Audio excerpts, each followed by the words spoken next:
Let's start with the Bears. So Ben Johnson, is he up for the new task of improving the offense? The big moves, they bring in Jonah Jackson, Joe Thuney, Drew Dahlman up front.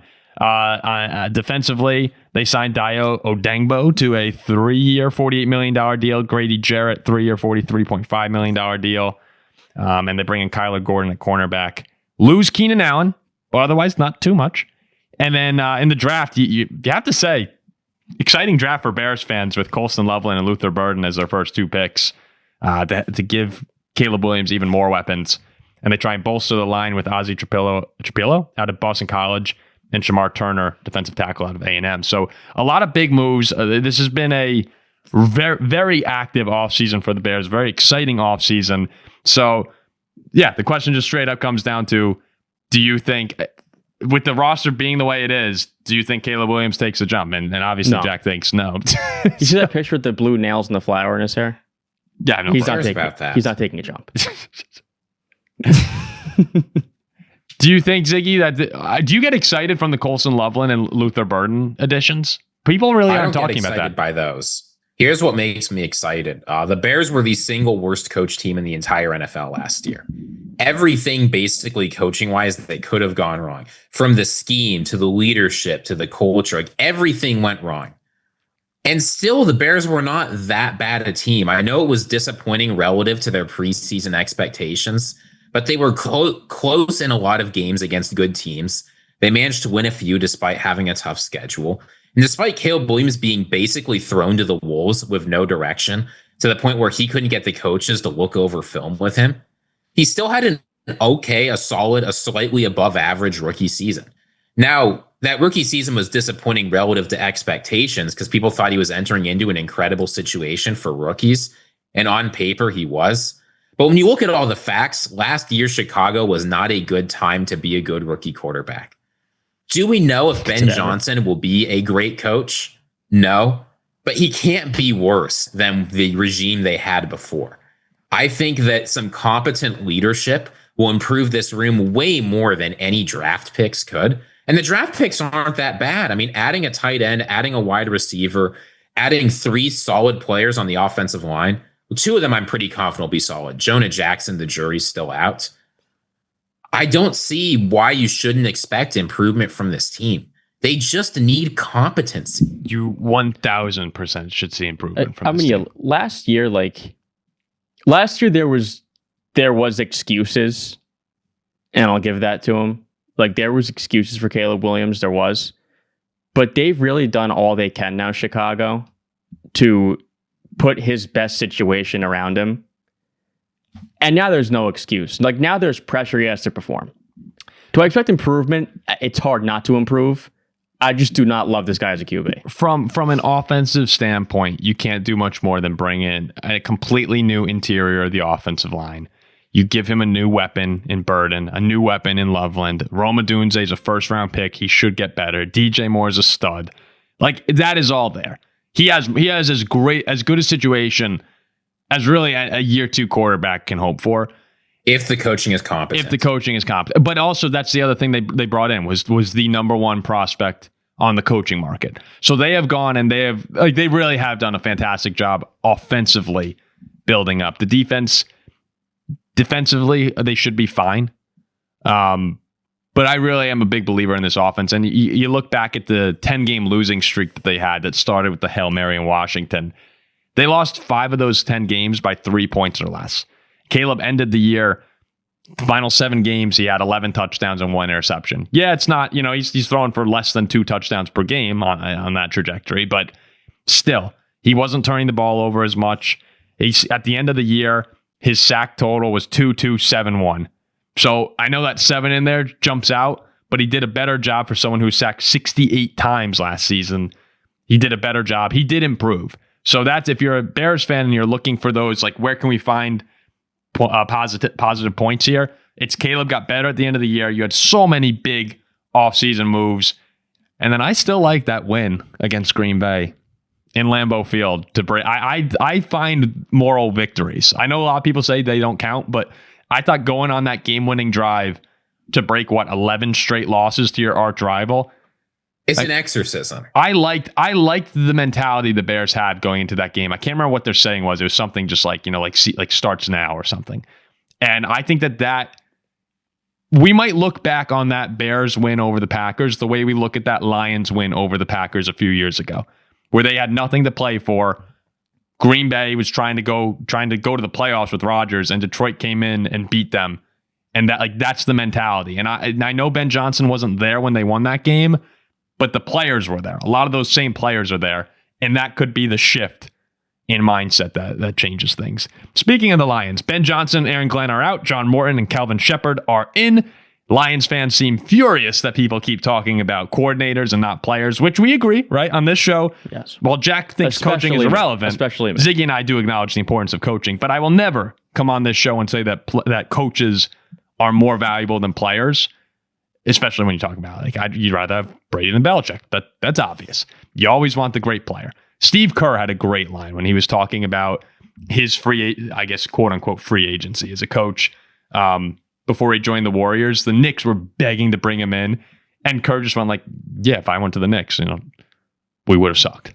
I went to the Warriors. A bad coach will ruin your team as surely as bad players will. Yes, you have a god awful. Oh coach. yeah. Then that's the thing where I could have won with the Warriors, coaching the Warriors. That team, that's just not true. That Kevin Durant team, I think you could have. Yes, but the other Warriors that team would have fallen apart because Jack would have had no idea how to manage those personalities. That also, yes, like Steve Kerr. As a coach, people think about scheme stuff or whatever. Your biggest job as a coach is keeping a bunch of highly competitive people working together and getting along. Steve Kerr is a great head coach. I do agree with that. I think the biggest job of a coach is keeping personality management. Yes, is management. Oh, and that's what Kerr did. Like if Kerr being a great coach can help take a great team to a what's the word I'm looking for? A dynasty. Keep him in check. Yeah. So the Lions this offseason, a couple big losses in Ziegler and Ragnow up front. Carlton Davis leaves, but they bring in DJ Reed. Otherwise, not too many other additions. Derek Barnes signed a big extension, but in the draft, they go Tyleik Williams in the first round out of Ohio State, Georgia up front with Tate Ratledge, and later on they drafted Isaac Tesla out of Arkansas, a receiver in the third round. So, they try to help fortify the lines a bit, get some of those replacements, but the whole thing is the guys coming back, as we've mentioned so many times. Hutchinson will be back. Aleem McNeil will be back. DJ Reader will be back. You can go on and on the defensive side of the football. I don't know how much we really need to get into it because we talked about it so much, but I guess for someone who's new to the show, we can mention it. I think Detroit is in line to be, I think they're the best team in the NFC when they're healthy. I don't think they're going to win 15 games again. I think they'll win 10 or 11. I think 11 wins is a fair number given that schedule. But I do think they're a better team. I'd be more scared playing Detroit in the playoffs this year than I would be last year, even though I don't think the record will be the same. Yeah, but I think it's I go back and forth on them or Philly being number one or number two, but Detroit is... It's very close. I think a lot of people I've heard are overreacting to Ben Johnson not being there anymore. Like, this team is so loaded and now healthy again as well. It probably is the best team in the NFC. Yeah, I mean, I have no question that that's true. You have no question that they're the best team in the NFC? Yeah.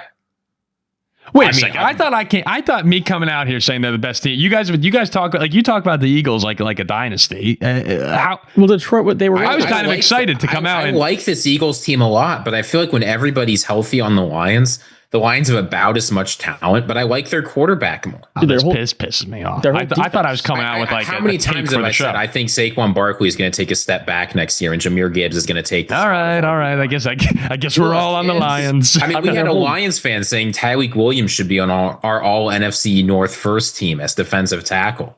And I'm not going to say I agree with that because that would be sort of silly. But at the end of the day, this Lions team is stacked with talent. And when you took almost all that talent away on defense, they still won 15 games. And they were number one seed. Had their defense injured. Yeah. All right. I'm not worried one bit about this. How can you not be on Detroit? What are you supposed to say? I didn't. I thought that I was the only one here who had Detroit as the number one team in the NFC. I'm pretty sure that. Dude, they're number 2 at the worst. Well, no, yeah, but I thought putting them above the Eagles was a statement right there. And then you guys come in and you're like, oh, you're totally right. So like, the number totally one right. seed Well, no, with the whole this show defense is making circle. a statement. This show is, Yeah. I mean, outside of Detroit Lions podcast, I think this show believes in the Lions more than any other podcast. Well, we believe in the Lions, but I also don't have them winning the division right now. The Bears winning 0 games. That's a statement. Yes, that's a statement. Let's go to the Green Bay Packers, who I would say this offseason, I think the Packers might stink. disappointed this offseason in terms of the moves that they made. Now, they did some things, like bringing in Aaron Banks on a massive deal, 4 years, $77 million. Nate Hobbs comes in 4 years, $48 million. Sneaky important move. Brandon McManus, 3 years, $15 million, extending him. I mean, the kicking game has given them some problems. And then the draft, of course, the big move was Matthew Golden. They continued to go after the offensive line. You know, we didn't see Jordan Morgan last year because of a lot of injuries, but they get Anthony Belton out of NC State and then Savion Williams in the 3rd round, another receiver, to add to that very deep receiving room where we're waiting for someone. Are we waiting for someone to break out anymore? So, I don't know. I think you just want everyone to take a step forward. And you're hoping Matthew Golden can be the number one if you're a Packer fan. But it's a very good room. It's a room that you just need better production from than you had last season. Not too many departures really of note other than Jair Alexander. You lost A.J. Dillon, Josh Myers, and Eric Stokes. But Ellen Jenkins taking over center, I think will actually be an upgrade. So overall for Green Bay, you know, the question at hand from the article that we were looking at highlighting the biggest offseason questions was the receiver logjam. We've mentioned this so many times. I really think the big question is just seeing everyone take a step forward, which is much harder, or it's easier said than done. But that's the problem in Green Bay. And if they do, we mentioned Detroit as the number one team in the NFC. Like, the Packers have enough talent to be on that same level as the Eagles and the Lions. We're just relying on a lot of dudes getting a little bit better. Well, that's what when we had on a couple episodes ago, we had Andy Herman on. He was saying how, in his mind, Green Bay last year with those receivers they had, kind of in a way went, what do you say, 0 for 6 with those guys, right? Yeah, and that's why in training camp we're going to be looking at the receiving. And you would think that at least 1 or 2 of them now can be that one, or even Matthew Golden, now the newcomer, can be that one to really take over. And that's what Green Bay could have used when it came to beating Detroit last year, or beating Philly, or beating Minnesota. Mm-hmm. And I'd be surprised this year if it's 0 for 6 as well. Like, 1 or 2 of those guys has to step it up. And that will help Jordan Love as well. Yeah, I mean, Matthew Golden, I think, and Savion Williams, too, should make a big difference for this room. Like a lot of Packers fans, I think I wasn't super impressed of the free agency additions. I thought Aaron Banks was a huge overpay. Nate Hobbs, I'm willing to give them some credit for seeing something I don't. But at the end of the day, last year, the Packers had a top 5 defense, borderline top 5 defense without Jair playing. I'm not that worried about that departure as I've gone back, looked at the film and thought about it. It's all going to come down to consistency on offense. Right? The defense, you don't need any guys to take huge jumps forward in order for it to be good enough. But you do need this offense to be able to play consistent football. Between the Jordan Love injuries, the drops in critical moments, it just felt like that's what made that run at the end of 2023 so effective for this team, was it felt like nothing was going wrong. The timing was there. The throws were there. The receivers' hands were there. Like, they just consistently played the way they needed to, all up until that last drive against the 49ers when Jordan Love threw that horrible interception. Mm-hmm. That's what they need to find. And at the end of the day, I think when you've got enough players and enough time, eventually that's going to get sorted out. I'd be surprised to see either Christian Watson or Romeo Doubs return next year. I think those guys are out of the picture. You're going to have a new room, and it's going to be guys you can count on. There are a lot of question marks across the board for Green Bay, and I think you could start on the defensive line. Who's going to help Rashawn Gary there? You're waiting, like, in terms of what you're looking for this offseason, is someone going to emerge on the defensive line? Is at cornerback? I think that's it could be a real problem for them. You're hoping it's okay, but that's another group where you got great safeties. Are the cornerbacks going to be able to hold down the fort? Probably, but you're not positive. And then offensively, what I think makes the Packers offense really scary is that Josh Jacobs is going to have another big year. Like this offensive line is very good at run blocking, and Josh Jacobs should be a beast. They're going to give him the ball a lot. And if you get to the point with Green Bay where you're going, all right, we're getting torn apart by this guy, we got to bring another guy into the box. That's where having Matthew Golden emerge, or having Romeo Doubs, whoever it may be, take a little bit of a jump, and having Jordan Love healthy, that's when I go, oh shit, because we got 4 guys who can catch the football. Wow. And yeah, you're hoping. Well, you get I don't Golden. know if they can catch the football. That's what you're hoping. But if Jordan Love's healthy, we didn't really get to see too much of that. Like when you have Josh Jacobs running the way he did last year, Jordan Love should have been picking people apart. But the injuries was a huge problem, and it ultimately, to me, was the main reason you didn't see that. Now adding a first-round talent and adding a healthy Love, that's where I'd be really excited if I were a Packer fan, is let's take advantage of our running back dismantling people and make them pay in the air. And it's too bad Christian Watson's not there, because he would have been a lot of fun on some deep balls. I mean, and health. Yeah. I like Love last year was noticeably hurt. No, that's the obvious. whole problem. I mean, we could talk about whatever we want, but if Jordan Love's healthy, this is a Super Bowl caliber team. Look, that's the ultimate. When Minnesota came in there and kicked the crap out of him, yeah, he couldn't move. Yeah, well, at the end of the day, if you you can talk about all the Packers question marks up and down the roster, but if I were picking a team, I'd rather be the Packers and have like 4 or 5 like little question marks than be in a situation like the Minnesota Vikings, where you have basically no question mark except like 3 really, really big ones at the most important position in football. No. Right? So like that's all they only need okay outcomes at some of those for things to work out great. Instead of some of these other teams like the Bears and the Vikings, where you need a really good outcome at one position. Yeah, if you're picking your problems, you're taking Green Bay's over the Vikings right now. And that's that's why they're in many people's eyes, a Super Bowl contender. All right, we'll wrap up the NFC North with the Vikings here.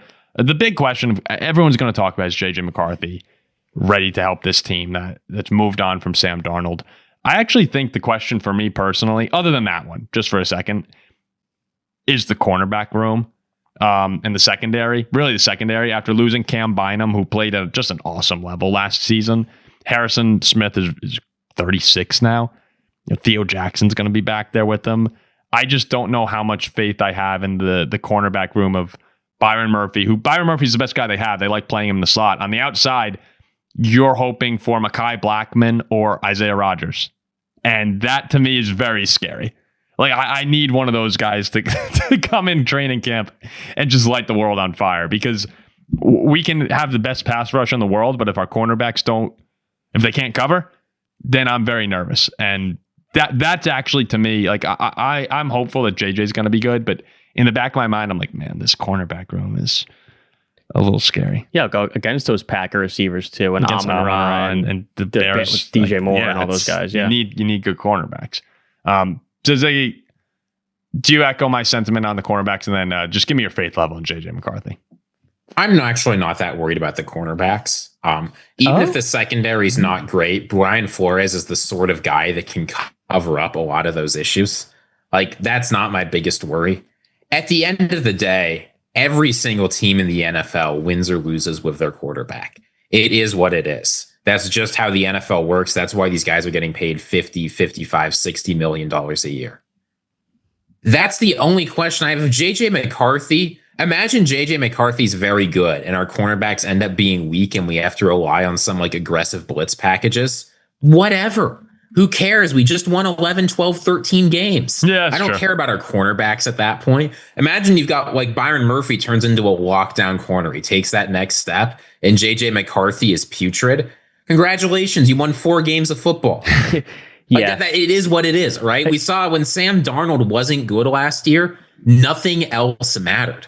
If the quarterback's taking sacks and can't get the ball out, nothing else matters. I mean, yes, I know that. I was just trying to. I understand. We have to have some variety on this show. We have to talk about the cornerbacks. It's training camp starts next week. The offseason's basically over. I can be honest now. JJ McCarthy's the only thing to care about on this team. And unless the like Lions plague spreads to us and every player on defense like fractures their tibia, no. Who cares? Is that it's JJ McCarthy. That's all I'm watching. The tibula's a bone. Didn't you study? I took an anatomy class.